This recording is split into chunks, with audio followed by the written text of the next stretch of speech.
Irregular words, what we know, what we don't know, and what it means for instruction in your classroom.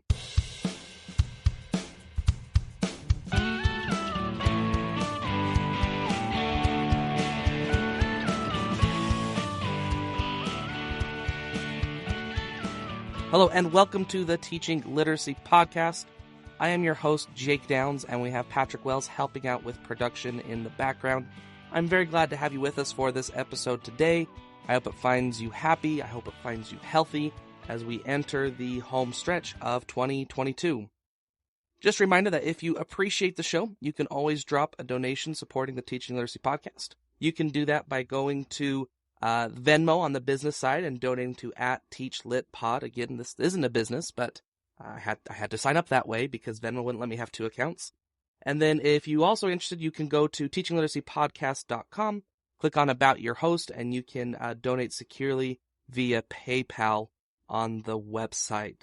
And a great big thank you to those that do help donate to the podcast so I can manage the costs of maintaining cloud servers and editing and all those different fun things that help make this podcast happen. So thank you to everyone who has donated. Let's get to today's episode. If you have ever taught phonics, chances are you have ran into the terminology of sight word, or high frequency word, or non-decodable word, or some other term similar to that. In the practitioner world, we tend to use those terms fairly interchangeably, and typically those are referring to words that are irregular in nature. But the research world does not refer to those terms interchangeably. So our guest today is here to explain irregular words, what we know about irregular words from research, and what it means for instruction in your classroom. Her name is Dr. Danielle Colenbrander, and she is a postdoctoral research fellow in the School of Psychological Sciences at Macquarie University in Sydney, Australia. I learned a tremendous amount from Dr. Colenbrander, both from our conversation and also from the articles that I read that I interviewed her about.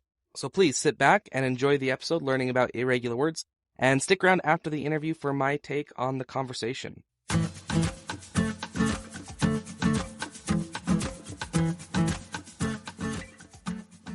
Dr. Danielle Colenbrander, welcome to the Teaching Literacy Podcast. Thank you very much. I'm excited to have you on the show today. We're talking about a pair of articles that you wrote with various co-authors over the last few years. The first article is in the Educational Developmental Psychologist, which is an academic peer-reviewed journal, and it's a review entitled Teaching Irregular Words, What We Know, What We Don't Know, and Where We Can Go From Here, and that was published in 2020.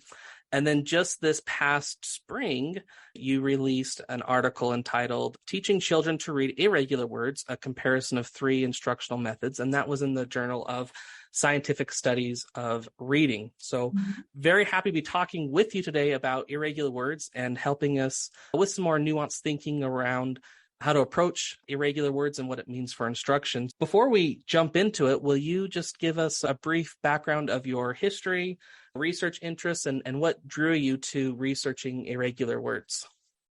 Yes, sure. So I'm a researcher in the Macquarie University Centre for Reading at Macquarie University, which is in Sydney, Australia. And I'm really interested in how children learn to understand what they read. In particular, my research is focused on instruction and assessment of reading, spelling, vocabulary, and morphology, or understanding of word structure. And I've always been someone who loves reading, a bit of a word nerd, you might say. And I was interested in it from a very young age. And my younger sisters knew about this because I was always forcing them to do spelling tests. So I originally trained as a speech language pathologist, and I learned so much from that training, but my passion really lay in reading and understanding how people learn to read. And so I went on to do a PhD on the role of spoken vocabulary knowledge in reading comprehension. And that involved doing some research in a school and working in a school. And that was nearly a decade ago now. And since then, I've done research in schools in Australia and in the UK. And I've also done a lot of professional learning work with teachers. And I really love working with teachers because sometimes as a researcher, you can get caught up in your own little area of expertise. And I find that working with teachers helps me keep it real, because I might come in and say to a teacher, oh, well, the research says you should try this. And then they might say, okay, well, I'm not sure if this is going to work. And how do I actually do this? So it really makes me look at the research differently. And I find that I'm learning new things from teachers all the time. So I'm really lucky because I have that combination of research and then trying to work with teachers to see how it works in practice. I appreciate that perspective of yours because it'll be very clear in our conversation, but it's also clear in your articles that I've read is you do have that practitioner orientation, very pragmatic of what will work in real classrooms with real students and real teachers. So in thinking about irregular words, common thought typically identifies words in this dichotomy as being either regular, and words like that would be like chip or dog or blimp, or irregular, as in a word like yacht or does or were or island. Other terminology is very common of decodable or non-decodable. I hear that terminology as well. But one of the very first things you point out in your article is that regularity or word regularity is not that simple, that it actually occurs on a continuum. So will you talk to us for a minute about the regular irregularity continuum of words? Yes, sure. So as you said, in English, we've got some words like dog or chip, where every single grapheme or spelling matches up to the most common or likely pronunciation for that spelling. For example, in chip, we have the spelling CH or the grapheme CH, which is usually pronounced ch, and then the grapheme I, which is usually pronounced I, and the grapheme P, which is usually pronounced P. So that's pretty predictable. If you know those spelling sound or grapheme phoneme correspondences, you can sound it out without too much difficulty. But then we also have words like isle, where almost every single grapheme in that word is not pronounced the most common or predictable way. So that's the other end of the continuum. But we also have words that fall somewhere in the middle, like young, where the y and the ng are pronounced according to their most predictable or common pronunciation, but the OU is not pronounced according to its most common pronunciation. So there are actually degrees of regularity within words. So it's not so simple to just draw a line and say, this is completely regular and this is completely irregular. And also when we think about it, it's not just the properties of the words that matter, it's also what a person knows. So for a beginning reader, they might know only a handful of spelling sound correspondences. And so a whole lot of words are not decodable for them at this point. And so you might say, well, those for that child are irregular words. Whereas for a really good reader, an adult who's a very good reader, far fewer words might be irregular. It's actually pretty complex. It's not so simple. And if we're running a research study or if we're doing instruction, we do have to make a decision sometimes. I'm going to treat this word as a regular word and this word as an irregular word. But that's a bit of guesswork about where we draw the line. Regular and irregular words are actually not as different from each other as we might think. And that's something that you point out in the article is the vast majority of words that even though they are irregular, they're not using the most common phoneme grapheme pronunciation, they are fairly regular. They're not completely irregular. Yeah. I think it was isle was the word you mentioned, but they do have the majority of the letters in that word are pronounced somewhat regularly. And that has a huge instructional implication because a common practice I've seen is, well, this word is irregular, so we have to just memorize it by sight. And sometimes we term that sight words, which sight words are defined a little bit more precise and narrowly in the research literature. So that word's not decodable. We just have to know that this is how we say the word. How might a nuanced understanding of this regularity, irregularity continuum influence that practice of just memorizing words that are irregular? Yeah, so if you think of regularity as a continuum and you think these words are not completely different to each other, they're just different in degree of decodability. So even if a word is fairly irregular, at least some of the spellings are usually decodable. So attempting to decode can get you part of the way there. And that's important because I'm sure you've discussed this in your podcast before, but decoding using knowledge of these spelling sound or grapheme phoneme correspondences is a really important way of getting the words into our memory and getting the details of those words into our memory. And so when you decode a word, you're starting to form a representation in your mind of that word. And If you see it again, you decode it a little bit faster and then a little bit faster again. And then eventually it's automatic. You just look at the word and you know what it says and you can access the meaning.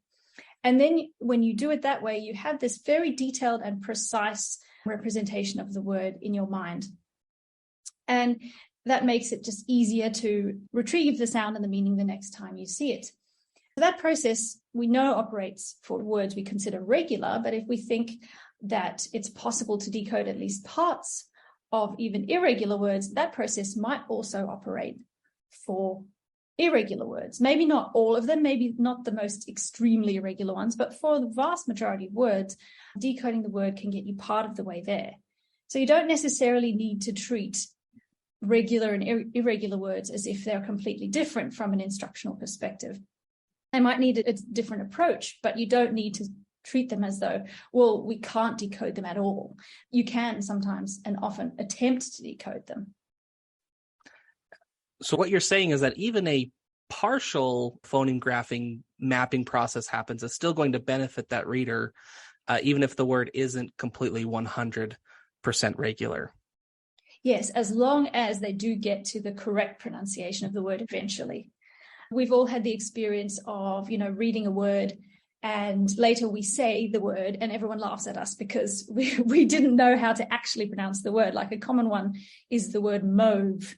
I've heard people say mauve before because they decoded it and then they got this kind of spelling pronunciation in their minds, but they didn't hear the correct form of the word, so they mispronounce it. And that's not the end of the world if it only happens for a few words, but obviously if we're teaching students and we're encouraging them to decode an irregular word, we want to make sure that we encourage them to connect that decoded form or that spelling pronunciation to the actual correct pronunciation of the word. That might already be in their spoken vocabulary, or if it's not, you need to give them the correct spoken form of the word. Absolutely. Let's take another example of that sort of process, and maybe you can break down what's happening cognitively for the student. So let's say a student is reading, I think yacht was a word that we used as an irregular example a few minutes ago. In the word yacht, let's say a student is blending that word and they blend it as e-a-ch, which those would be the common regular pronunciations of each of those phonemes. And then the student self-corrects. They're reading in the context of the sentence. They say e-a-ch, and they self-correct and they say yacht. What is happening there, and what ingredients have to be sort of present for the student to be able to self-correct in an accurate way? Yeah, so that's a process that is sometimes called set for variability and sometimes called mispronunciation correction. I'm going to use the term mispronunciation correction because I think that's just describes what's actually going on there. So it's a bit easier to remember. What you really need in order to be able to do that is, first of all, you obviously need to be able to decode the word. So if they're sounding out yeah-ach-t, they know those grapheme phoneme correspondences. They've sounded it out. And then from that point, we have to blend it and get to the spelling pronunciation, yatched. And then you sort of think, well, that's not a real word, I don't think. So what might it be? I know that it is a word, so do I know any words that are similar? And you then might go to your spoken vocabulary and think, oh yeah, yacht, that's the closest thing I can find. And what will often help with that is looking at the sentence context. So maybe the sentence would say, I sailed, and then you already kind of have an expectation that the word's going to be yacht. So that will help you to get to the correct spoken form. This is something that some readers do spontaneously. You can do it with regular words and irregular words, but it might also be something that we can teach, which is something that my research has looked at recently. That's the process of mispronunciation correction. I appreciate your insight on that because I feel that set for variability or mispronunciation correction, it's a very hot topic right now. There's a lot of research being published around it, and it's in the research that this is a process that happens, that readers are able to generalize a sort of regular pronunciation to an irregular pronunciation that is actually the correct form of it. And so what is, I think the question left to be answered is, what does this mean for instruction? I was actually sitting in a presentation a few weeks ago at a conference, and there was a presenter presenting to practitioners about mispronunciation correction. And her take on it was basically, well, when the student makes an error, just wait and see if they self-correct. It was really interesting for me to watch because I'd already read your research and kind of a different take on it, in that, well, maybe we can actually teach students ahead of time to be able to learn phonics patterns in a way that they're generalized from the get-go. So we're not correcting an error, seeing if the student corrects it, but we can actually prepare them through our phonics instruction to be able to have phonics be generalizable and not just a rigid set of rules for very tightly controlled conditions. So Yes. In your article, you talk about three major viewpoints of sight word instruction, mispronunciation correction, and a morphology etymology instruction to help support teaching irregular words. Since we're already talking about mispronunciation correction, perhaps we can just continue on with that one. And this is where your study in the Triple SR journal started to investigate that notion of, can we teach students to be flexible with the phonics generalizations? Maybe you can talk a little bit about that study, the three treatment groups that you set up, and some of the findings around that. Yes, sure. As I said, we were quite interested in the idea that mispronunciation correction could be taught. And there were already a handful of studies about mispronunciation correction out there. Really, I mean, just 3 or 4. So we sort of knew that it was possible, and we knew that it was possible as part of a multi-component training program, including things like phonics and vocabulary instruction, because mostly the previous studies had looked at it as one ingredient of a whole training program. But we wanted to know on its own, what effect does it have? And we also wanted to compare it to other forms of instruction, because there's very little research comparing different types of instruction for irregular words, or words that are more irregular, if we're thinking about it in a continuous way.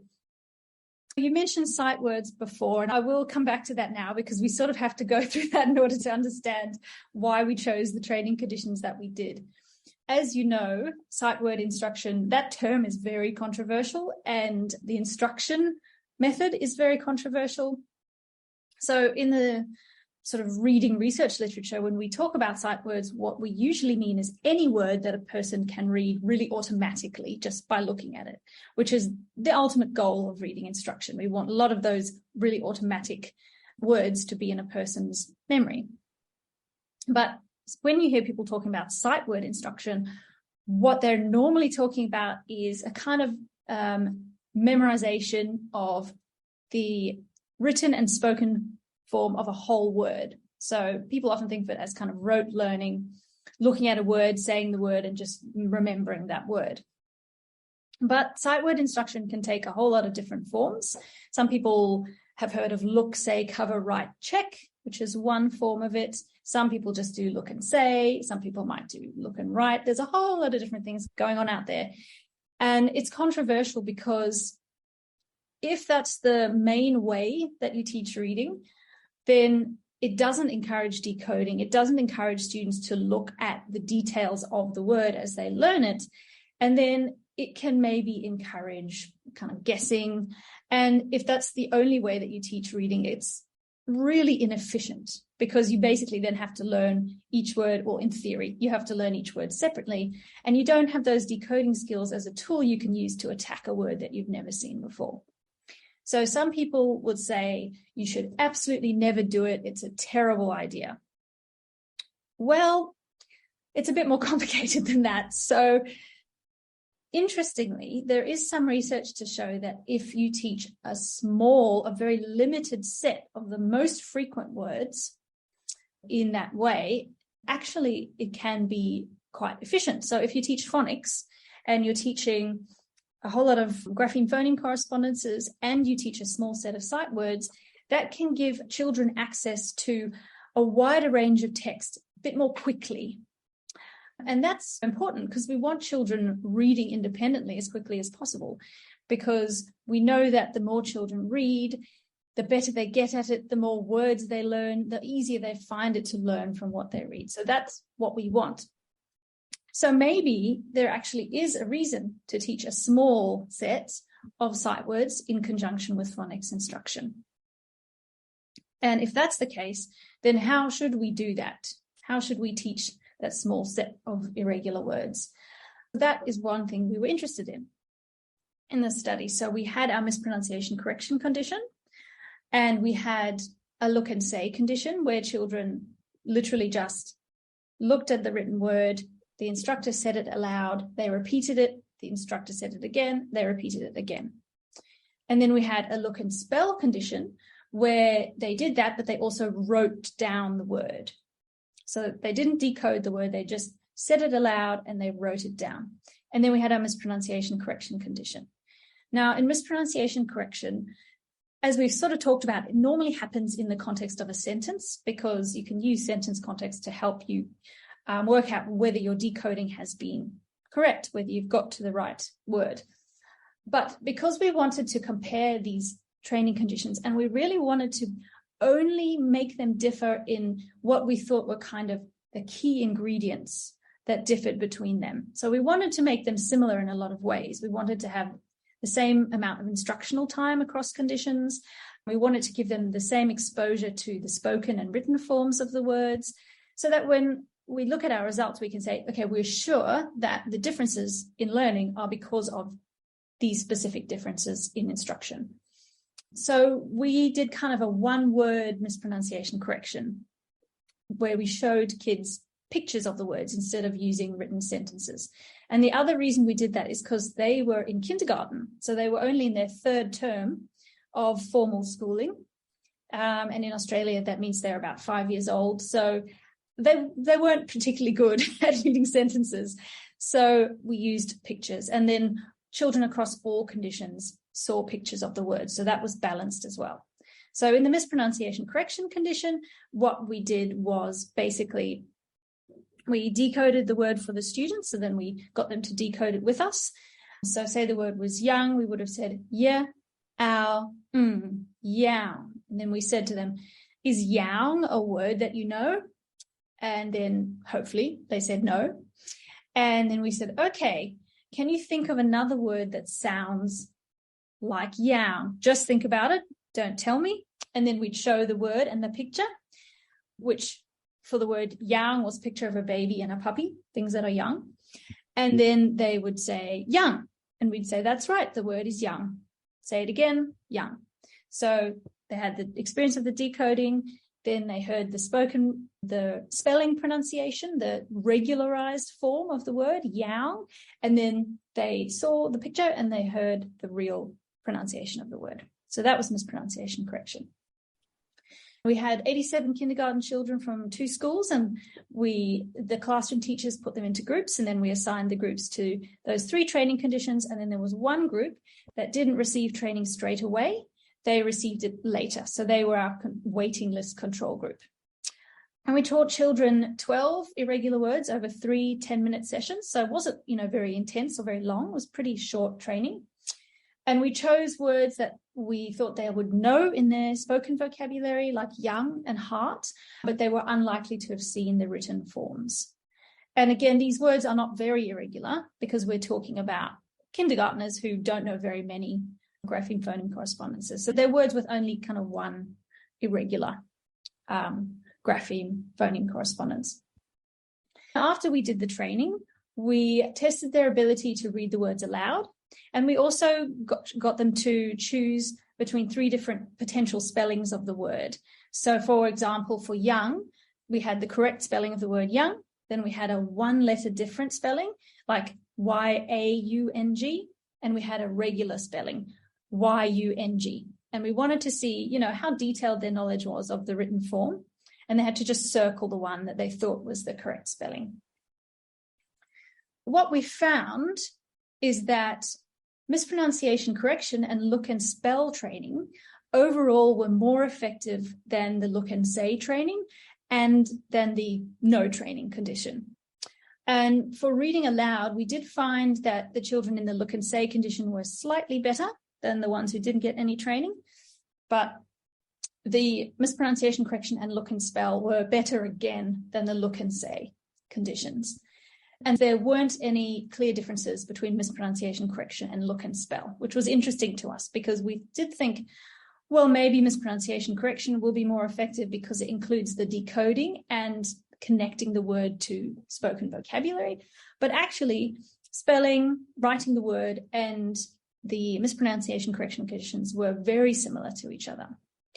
So from that, what we concluded was that you have to pay attention to the letters within the word. It doesn't necessarily have to be decoding, based on our results, but students have to pay attention to the letters within the word. That's really important for learning them. That's much better than just seeing the word and saying it aloud. You do need to process those details of the letters within the words. Now, it's possible that as the children were writing the word, maybe in their heads, they were decoding. We don't know. So that's a question for future research. But what we definitely can conclude is that it's really important for students to actually process the details of the letters within the word, either via decoding or via spelling. I appreciate your overview of the difference between the sight word look and say condition versus the look, say, spell condition versus the, mispronunciation correction condition. And I think some folks will hear about like the picture and kind of dismiss it as, oh, you're not teaching the kid phonics in that case. But I think that's more of a red herring. The picture is meant to serve as a cue or a stimulus to help prompt the word that's already in their listening vocabulary. What you're saying, though, is, the difference between the mispronunciation correction and the look, say, spell condition, where you hypothesize why those were superior to the just look and say condition and the waitlist control, is because those were students that by the design of the instruction, they were interacting with the individual phoneme grapheme correspondences, the regular ones and the irregular ones, whether they were spelling it out and they had to do it that way, or whether it was through the instruction given in the mispronunciation correction procedure, they were interacting with each of them. And that lends to the efficiency of word learning. So they're not having to learn every single word by this is just how this word is spelt, but they can take even those less common generalizations and ideally be able to generalize them to other novel words that have those letter patterns, or even just to cement that word individually more efficiently. Yes, so that's an interesting point you raised there, because we also tested some words that were not trained, but were similar to the trained words in various ways, and children did not get any better at those. So we were hoping that they were, particularly with something like mispronunciation correction, where you think this might be a strategy that they can learn and apply to other words, but we didn't see that at all. Now, the reason for that might be we just didn't teach these words for long enough. So it was only 3 10-minute sessions. So maybe if we did some more sessions, they would have got better at it. The other possibility is that actually the most important reason for doing mispronunciation correction is that it's helping that specific word to get into the child's memory. Now, we don't know. That's a question for future research, and something I would really like to look at more is how do we get it to generalize to other words? Because we know that some children do that, spontaneously, so that it must be possible. But how do we get that to happen?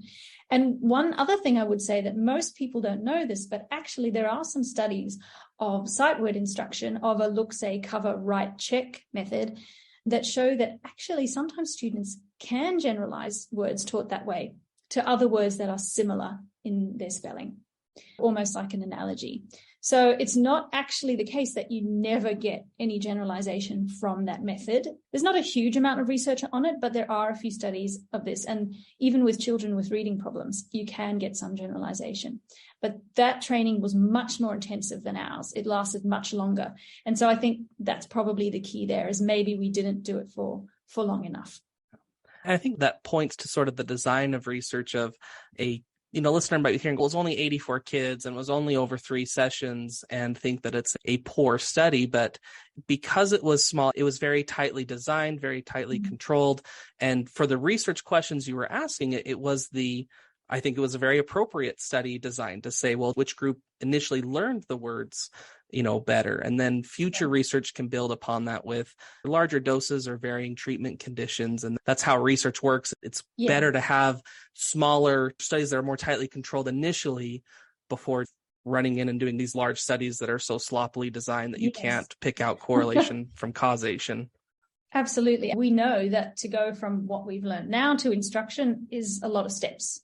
This is the beginning point of a whole program of instruction, and it still has instructional implications, but there's still lots of other questions that we need to answer.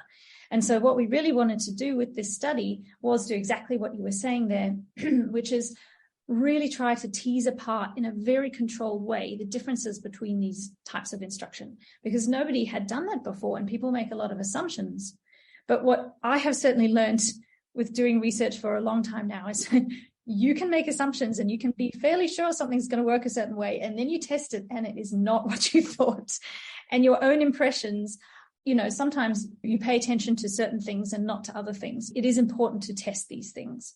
We have a lot of other questions. How long do you need to teach these words to get generalization? What happens if you teach the words in sentence context? Do different types of words require different types of instruction? I personally think that they do, but these are things that we need to test in future studies. We'll be waiting with bated breath while you and your colleagues conduct that research. And I would point out in the SSR study, it was really rigorous to begin with, but then you did extra things that just add to its status, where you had it to the open science framework. You were willing to have the actual lessons that the teachers taught published online. And I'll link to those in the show notes for anyone that's interested. Just with the caveat of it's not a curriculum, right? It's not something just to print out to go and teach in your classroom, but it would be interesting to go and look at the different conditions, be able to see, well, how one treatment group was taught versus another treatment group was taught. And then based on, maybe some instructional recommendations from Dr. Colenbrander here in a minute, thinking of how that might apply for your classroom, given what we know right now. Let's shift gears a little bit. We've talked about mispronunciation correction. We've talked about sight word instruction, but you also note that morphology and etymology instruction are important considerations for teaching students to irregular words. One thing is that I hear morphology and etymology used almost interchangeably sometimes. So will you start off just by defining for us the difference between morphology and etymology and why that difference matters? Yes, so morphology is the structure of words in a language and how word parts fit together. And when I'm talking about word parts, I'm talking about prefixes and bases, or some people call them roots, and suffixes. So in a word like redoing, for example, re is a prefix, goes in the front of the word. Do is the base. It's the part that carries the major meaning of the word. And the ing is a suffix that in this case tells us that it's, a present continuous tense of the word. That's morphology. Now, etymology is very closely related, and it is hard to teach one without the other, but it's not the same. Etymology refers to kind of the history of words and historical relationships between words. So, for example, the word do is connected to the word does, which is actually the base do plus suffix es. And if we get more complicated, we can think about Greek and Latin or Old English or Middle English origins of words. For example, in the word dictionary, the base of that word is actually dict, D-I-C-T, which means something like to speak. And that comes, I believe, from Latin originally. So that's etymology, talking about the history and the origin of words. And like I said, they do fit together a lot, but they're not exactly the same. And sometimes when people talk about, morphology instruction, what they really mean is morphology and etymology instruction. Other people say morphology instruction, and they literally just mean morphology instruction. So it is important to be clear about that, because it makes a big difference to what you actually do with the students. Absolutely. And etymology being the history of, or sort of how a word has evolved over time. I think that's a fascinating area. And like morphology is fun, but I feel it's the etymology of being able to, link together words that have the same root, or at least a similar related root back from, that's Norman influenced from France in the 1000s or whatever. Yeah. That's where the fun comes in. But it is important to remember that those are related but different things. In teaching students to read or blend irregular words, what considerations come in with morphology and etymology? Yeah, so English is what's known as a morphophonemic language. So even though, decoding gets you most of the way there for a lot of the words, and there are a lot of regular grapheme phoneme correspondences in English, sometimes, in fact, a lot of the time in English spelling, the morphological and etymological structure of the word is preserved in the spelling, and that can cause situations where words are spelled irregularly. So if you think about a word like kicked, the sound on the end is actually a t, but we don't spell it K-I-K-T. We spell it K-I-C-K-E-D. And the reason we spell it that way is because the ED indicates past tense. And if we see a whole lot of other words with EDs in them, we know this is telling us something grammatical about the word. It's past tense. And then we can have, in a more complex sense, I use the example dictionary. In that word, we've got DICT, the base DICT, plus a suffix ION, plus a suffix ARY. And if you know that, then it makes the spelling of that word more predictable. Whereas if you try to sound it out, you're going to have some grapheme phoneme correspondences that are not pronounced in their most predictable fashion. So actually teaching about morphology can make some words more predictable and more regular in their spelling for students. That's why it's important, particularly once you move on from monosyllabic words to multisyllabic words. You're going to get multi-morphemic words as well, words that have more than one morpheme in them. And so then teaching students about how that works can make it easier for them to read the words and remember how to spell the words, and also can have an influence on vocabulary learning as well. So when you were talking about how much fun it is to learn about etymology, if you learn about a base dict and where that comes from and all the related words, that can potentially be helpful for your vocabulary as well. Absolutely. What I appreciate about that approach is, if we're thinking of Linnea Airey's stages of word reading acquisition, so like orthographic mapping it's all about being able to, over time, process larger graphophonemic chunks automatically. And so there comes a point where we can be able to teach students that, ed is a suffix and it's going to say ed and it's going to say t sometimes. It's going to alternate between those two, and that teaching that almost as its own individual chunk, its own phonics chunk or graphophonemic chunk, that it can be then processed that way to help students with polysyllabic words. And I would recommend to listeners, if that's interesting, going back a few episodes where I talked with Dr. Devin Kearns about reading long words. We talked a lot about polymorphemic and multisyllabic word reading in that episode. A fantastic episode. So definitely check that one out. But in that instance, if we're learning the suffix, ER that says at the end, orthographic mapping it's really the sounds and the graphemes, right? The phonemes and the graphemes together, but it's also the meaning, being able to connect that to semantics and context and the actual meaning of it. And so it can be very efficient to teach it that way, because once you know ER means someone who's doing something, well then baker and firefighter and helper, all of a sudden those are words that you're turning the key on to be able to understand lots of different words based on that single morpheme that has a very simple letter sound correspondence, but has a consistent meaning as well. Yeah, so it's the intersection of spelling, sound, and meaning. Brings all of those things together. Yeah, which is why I think it's so interesting. So we've covered a lot of ground. Let's maybe start honing in on what this means for instruction. There's clearly questions still open in the research about the best ways to teach irregular words, about which irregular words deserve to even be taught that way, how generalization works. But I think given the current research field, there are some pretty important instructional recommendations that we can make. Let's start with sight word instruction versus mispronunciation correction. Can you just talk around the pros and cons of each of those when a teacher is considering which approach might be better for his or her students in their context for supporting students with irregular words?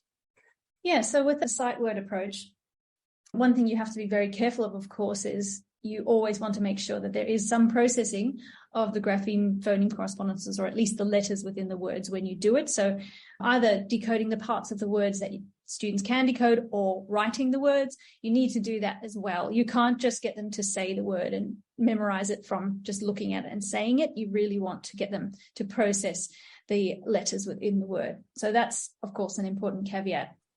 Another sort of con with sight words is, of course, you don't want to do too much of it. It's meant to be just a small part to supplement phonics and to supplement everything else you're doing, just to get students reading some of those really frequent words quickly so they can access more text on their own. It's really useful reasonably early on for very, very frequent irregular words like to or was or the. And some of those words are not so great for mispronunciation correction, because if you sound out the, for example, you get I mean, it's not the best spelling pronunciation. It's different to a word like young, where your spelling pronunciation is young, and there are not that many other words that would be closely related to that. And it really helps you to remember the spelling, and it gets you to the correct spoken form of the word. Another word that doesn't really lend itself to mispronunciation correction is I, as in I see with my eye.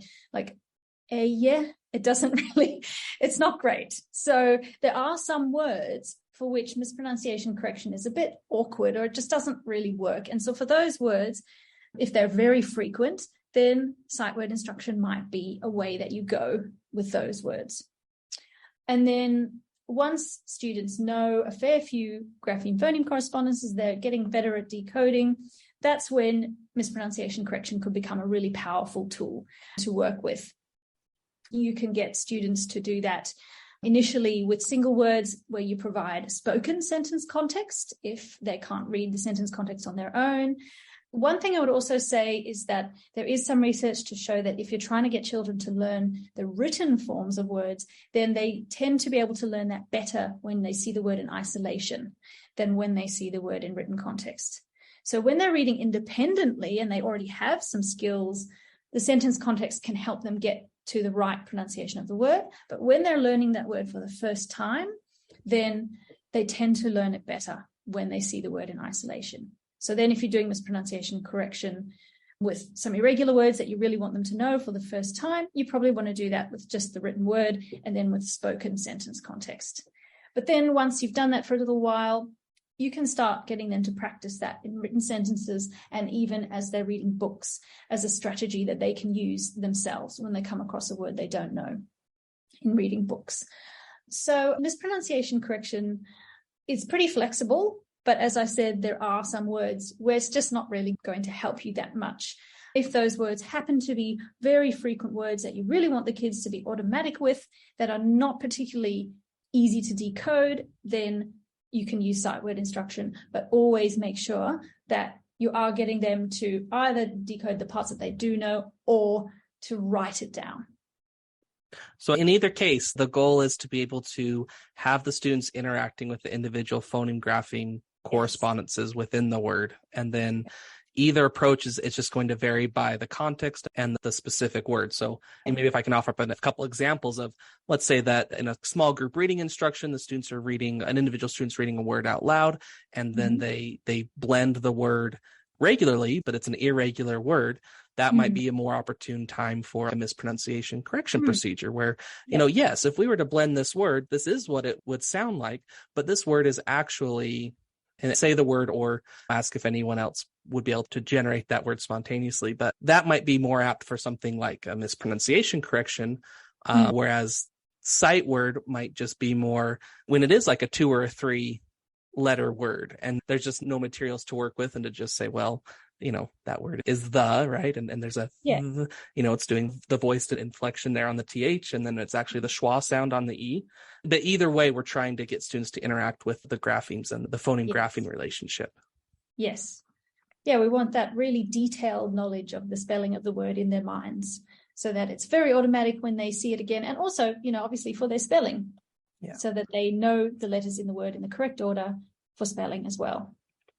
This has been a thread kind of running in the background that I think would be good to address directly as well. Which words? I think you'd probably agree that when a word just shows up in context, just in the reading that you're doing, then that's obviously a candidate that's going to apply for one of those. But the question of whether we should have a scope and sequence of words that we're sort of proactively teaching is an open question, but you've brought up talking about high frequency words and efficiency, you know, several times. And English has over 500,000 standardized words, and we don't have time to teach all of those words individually. And so that's why we teach phonics as a set of generalizations to be able to help leverage being able to blend words that we haven't previously encountered. So in thinking about, you know, teaching, if there are irregular words that we should be teaching, do you recommend teaching the 100 high frequency words from like a Zeno's list or a Fry list or something like that? Or do you think the research isn't there yet? Or what are your perspectives on teaching high frequency irregular words? So there's one particular study that I'm thinking of by researchers called Jonathan Solty and Janet Bousden from 2009 that I often come to. So what they did was they had a huge database of words from children's books and adults' books. And what they wanted to know was they had a set of grapheme phoneme correspondences and a set of the most frequent words in that database. And they wanted to know sort of if you teach a certain number of grapheme phoneme correspondences, how many words in that database do you get for teaching that specific set? So how much bang for your buck do you get for different numbers of grapheme phoneme correspondences and different numbers of sight words? And they found that actually, if you teach the 64 most frequent grapheme phoneme correspondences and then about 89 irregular words, they actually have a set of 100 of the most frequent words, but not all of those are irregular, then you actually get the vast majority of the words in that database. I think it was 90% of the words. And then if instead you don't teach those sight words and you just keep teaching more and more and more grapheme phoneme correspondences, you don't get that much more bang for your buck. You get diminishing returns. So beyond those 64 grapheme phoneme correspondences, the other ones you teach, they just don't appear in as many words. And so they might not be the best use of your instructional time because you don't get that many more extra words for your instructional time. So as far as I'm aware, that is the best research on this so far. There might be other people out there who prefer different. So they have their set of 100 high frequency words that they recommend. And that's what I would say is a great place to start with. There are other lists of 100 sight words. They're probably not that different. They're probably very similar because overall the same words will keep coming up again and again and again. But I think that number of around 100 is a pretty good number to go with. So if you were to do something like sight words, I wouldn't do it with more than that set of around 100 words, basically. So we are talking a very minor component of an ELA block time. We're not recommending teaching lots and lots of words this way. We're saying there's bang for your buck, buck for your cluck, of being able to hone in on, well, which words are going to be the most frequent? Are they just going to come encounter with all the time? And considering which ones of those to teach as being a more efficient way of approaching it. Yes. Yeah. I would maybe encourage teachers to look at your own data and listen to your students. Are they missing words with inflectional endings or prefixes? Are they missing these very high frequency words that are coming up again and again and again? Are they missing some of those that are irregular? And using your data within your classroom and your readers to be able to say, how do I meet the needs of my students given the data that they have? Yeah. So do you have any final recommendations for practice around either sight word approach or mispronunciation correction or a morphology, etymology approach, or how to set up or design or how an instructional sequence might look like? Just any other general recommendations? Yeah, so there's a lot of debate about how you sort of mix phonics and morphology instruction. And there are some people who think they can't mix, but I think they can. And I think there are a lot of people, a lot of good researchers and practitioners out there who think they can. And there's no reason why you couldn't do them together. What I want to make clear is that there's a lot of research on morphology instruction, but actually very, very, very little on how to teach it with beginning readers. So I'm in the process of doing a big study, a big review of morphology instruction at the moment. And we looked at thousands of abstracts and then hundreds of papers, and we found only 4 on students in grades K, 1 or 2. So there's really very little on this. So what I'm saying is partially research, it's partially my own experience, and it's partially an understanding of the general research on learning. But I would say that a sensible way to go about it is to think about what's most useful and frequent for the students and teach that. So you want to start by teaching the really frequent prefixes and suffixes like past tense ed, ing, plural s, and you want to teach them explicitly. You know, say, this is the suffix, this is how you say it, this is what it means, here's a whole bunch of words that it's in, and then you get students to identify it in words and build their own words with those suffixes, and it really helps to make it visual. For example, using word sums like KISS plus ED equals kissed, and then there are certain ways that adding suffixes affect spelling, so you'd want to teach that explicitly as well. And then once students get pretty good at that, then you could start teaching those Latin and Greek bases. But it's always about thinking, what is going to be most useful for my students? What are they going to see the most? What are they going to need to read more often? And teaching those in order and starting very explicitly. So that's my kind of general recommendation for teaching morphology. As far as it goes with combining with phonics, I think you want to make sure that students know a fair few of the most frequent grapheme-phoneme correspondences before you start to teach phonics, because it just makes it easier to teach the words. For a word like kiss, they can decode k, I, s, and then they can add ed or id on the end. Then they've got the tools to figure out that word the next time they see it. And they're also developing tools to figure out other similar words when they see them next. So I guess that's my general recommendation. There's so much more I could say about morphology. It's a very complex area, but in general, thinking about starting with most frequent and getting more complex over time. And if you're thinking about teaching irregular words and teaching any words really, it's really about making sure that you pay attention to those grapheme-phoneme correspondences within the words and the letters within the words and the morphemes within the words, and making sure that students really process the details of the word so that when they go off and read on their own, they've already got a whole base of things that they can read fairly easily and automatically. And then they can go on to learn more complex words from their own reading and learn lots of concepts from their own reading. And when they can read automatically, they've got so much more mental energy left to process all the complicated meaning that is in the text, which is, again, a whole nother conversation. So yeah, I guess that's my general advice. I appreciate your thoughts and joining us on the show, and how much of it does circle around what is efficient, what is effective, and always trying to hone in more on that, because we do have students who struggle, and we do have students that we need to be able to reach them in ways that are time efficient, and being able to sort of mix the ingredients in a way so that we're getting a whole cake at the end is very important. Dr. Danielle Colenbrander, thanks for joining us on the Teaching Literacy podcast. Final question for you. What makes a good teacher? So I think that's a really hard question, and I think there's more than one way to be a good teacher. But thinking about some of the amazing teachers that I've worked with, I think they tend to have a lot of energy. I've noticed the teachers, they're on all the time. So they need so much energy to do their jobs. And they have a genuine care for their students and a real passion for helping others develop and grow. And good teachers are also really excellent communicators, and they have their ability to adapt their explanations to the needs of different students. I think that's really at the core of it, your use of language to bring it to the level where the student is at and help them to get to the point where they can learn. And also, good teachers are pretty organized and strategic in their lessons. They always have a goal in mind, and they've thought about how they're going to teach the content and what they'll do if their first approach doesn't work. And they have to do this, in very complex conditions under a lot of time pressure. So I think passion, organization, and energy, basically.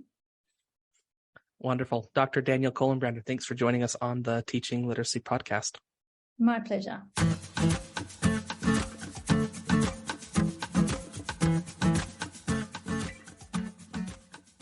A great big thank you to Dr. Colenbrander for joining us on the show. She is the second international guest that we have had on the Teaching Literacy podcast. I interviewed Dr. Catherine Snow in 2020. It's probably about episode 21, and we talked about the science of literacy and language, SOLAR, and that was a fantastic conversation. A lot of great stuff happening in the reading world from the folks in Australia. My two major takeaways from my conversation with Dr. Colenbrander, really revolve on this idea of effectiveness. One thing that she mentioned was that, in her study where she had 3 different groups of students learning irregular words, the students who interacted with the word, whether it was, via writing or some other method, but the students who interacted with the individual phoneme, grapheme correspondences within the word fared better than students who just had to look at the word and memorize that is what the word is. And that really sticks out to me because there's always this issue of quality versus quantity, or, the quality of an exposure to learning versus the time it takes to deliver that exposure to learning. And so, undoubtedly, it's probably a lot quicker way to just, tell the student this word is yacht. When you see these letters in this order, it means yacht, than it is to actually go through and look at the individual phoneme grapheme correspondences and the ones that are doing what we would expect them to do, and the phoneme grapheme correspondences that are doing something different than what we would expect them to do. So that makes a big difference to me, because I do think when we're talking irregular words, and especially high-frequency irregular words, we want to go for quality. If there's, a set of 100 words that's going to comprise, half of written English, that deserves our attention as reading teachers.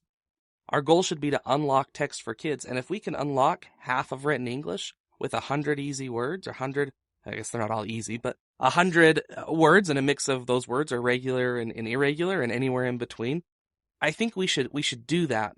And it's important to me that we include or support our students in, interacting or getting exposure with the individual phoneme grapheme correspondences, within the word. I tend to think about the dosing a lot, or, how much of a dose does it take to learn something? Not unlike a doctor of medicine might think of, well, how much dose of penicillin is it going to take to support my patient? I think of dosing in a similar way. And just like a doctor isn't going to give us, I don't know, 2,000 milligrams of penicillin in one day, the doctor's more likely to divide that up into smaller chunks over a couple weeks. I think that really matters when we're thinking about teaching irregular words, is a consolidated dose, so little slivers over the course of time, versus a distributed dose of small doses across a longer period of time, rather than a consolidated dose of a single chunk all at one time. And I'm really glad to see that there's Dr. Colenbrander, I know Dr. Devin Kearns, who we had on the show, and others are doing this work of how do we support kids in when a vast amount of words in English are neither completely regular nor completely irregular, but somewhere in between. What does that mean for instruction? And I appreciate teachers and scholars alike who are willing to embrace some of the nuances of phonics instruction and be able to support our students with phonics, and be able to be good, accurate, fluent decoders so they can have bandwidth to make meaning in text and become fluent. So with that, we are going to call it an episode. Thank you so much for listening to the Teaching Literacy Podcast. The best thing you can do for the show is to share it with a colleague. So if you have a first grade teacher down the hall that you thought, this might interest that teacher, then please send it their way. You can also leave a review wherever you get this podcast from. But I appreciate you. I appreciate what you're doing to help support the readers in your sphere. And until next time, let's go and teach reading just a little bit better.